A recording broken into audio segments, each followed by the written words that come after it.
Kua toko ake anō te take e paaneke te aitua I Manurewa marae I te marama o Pipiri I tērā tau, ki roto I te kooti. Heoi I tenei wā ko te kaihautu I te taraka, I ngahoro ihoa I te whare ki runga I ngā tāngata tokorua, e tū ana ki mua I te aroaro o te kaiwhakawaa.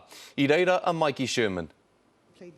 Koe nei a Dion Williams, te kaihautu o te waka I pāheke atu ki tēnei whare I Manurewa marae.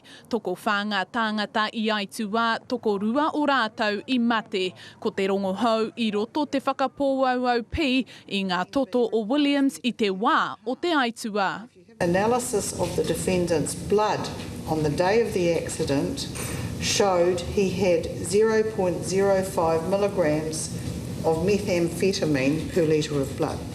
Ko tahi ana ke te whiu kua uhia kia Williams, kaore ia I whai I ngā āhuatanga katoa e noho orai e tahi tāngata ke atu.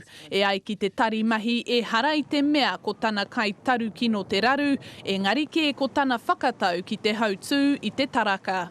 The practicable step he should have taken was not to operate the tracked dump truck after consuming mind-altering drugs that may have affected his judgment at the time he was operating it. I te tīmatanga o tēnei marama I taka te toki a te ture ki a Wiremu Asphalt Contractors Limited, mō tata ki te toru te kau mano tāra. Ko tame Wiremu te kaiwhakahaere matua, ko ia hoki te tungane o te pāpā o Williams. From that day, right up to this day, he's not the same. Not the same Dion that I know. He's a bit closed up at the moment. Heoi e kore rātau mo te tūpono ki te katoa o te hara.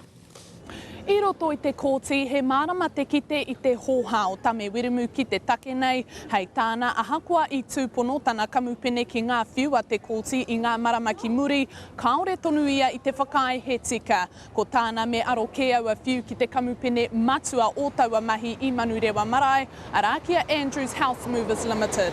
I cannot understand. I'm only a subcontractor to the principal contractor, which is Gary Andrews Housing Removal.